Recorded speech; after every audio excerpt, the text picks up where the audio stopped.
Hi, my name is Kiefer Sutherland. Many of you may know me as an actor, but there's something in my background that you may not know, something which I am very proud of. I am also a grandson of the late Tommy Douglas, a premier who brought an enormous change to Saskatchewan and the rest of Canada. He was also the first leader of the New Democratic Party. Using his voice in a recording that he had made in 1962, we'd like to share a story with you, a story that he made famous as early as 1940. It's a story of a place called Mouseland, and it's as important today as it was many years ago.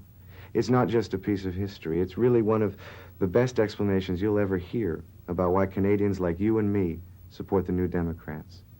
The NDP and the members of the United Food and Commercial Workers Union across Canada are proud to present this animated version of Mouseland. It's a message worth preserving for generations to come and for current generations. So please join me now as my grandfather takes us to a place that he called Mouseland.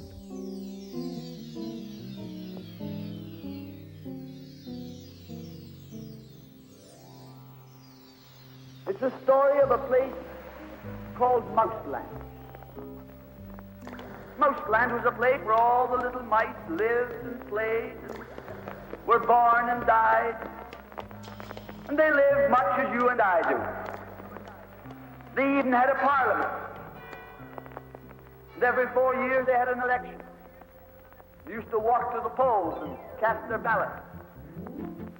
Some of them even got a ride to the polls.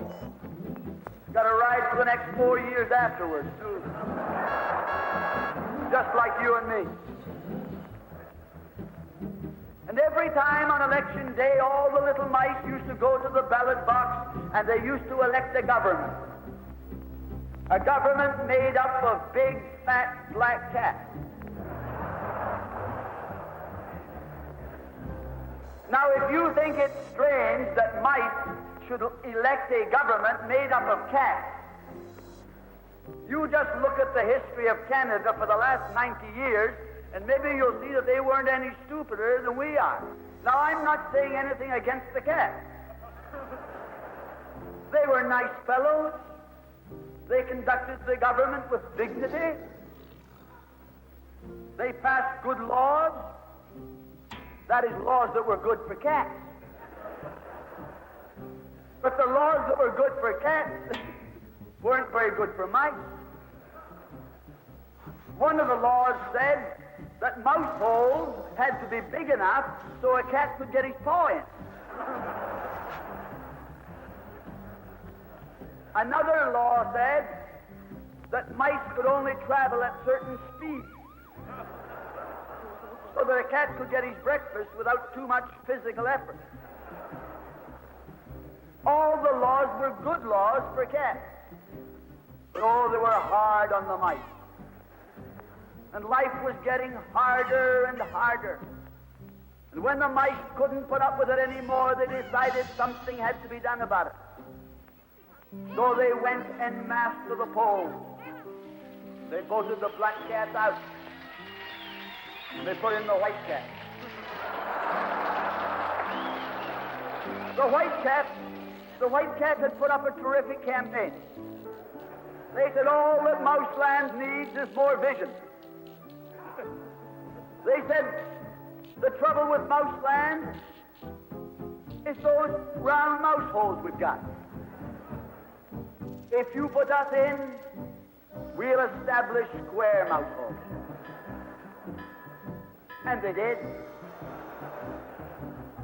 And the square mouse holes were twice as big as the round mouse holes. And now the cat could get both his paws in. And life was tougher than ever.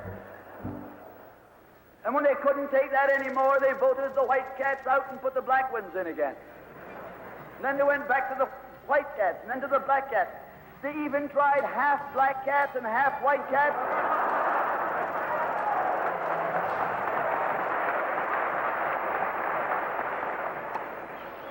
And they called that coalition.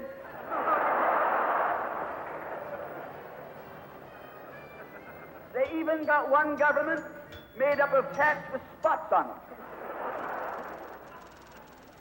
They were cats that tried to make a noise like a mouse, but they ate like a cat.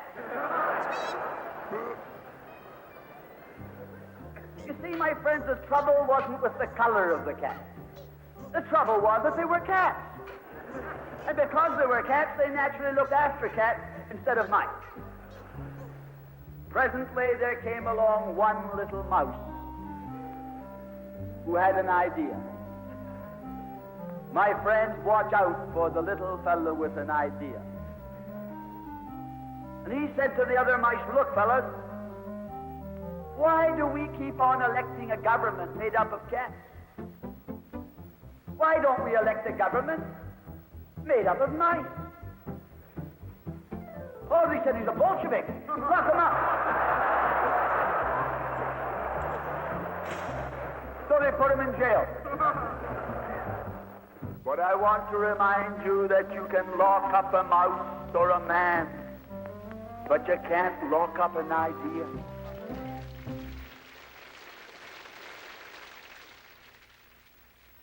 As my grandfather would have wanted, the message of Mouseland is for all the people of Canada. We hope you have enjoyed this production, and we hope that it has left you with something to think about. Thanks to this short film, I think that Tommy Douglas's words have as much life and meaning today as when he first spoke them. Thank you very much for joining me.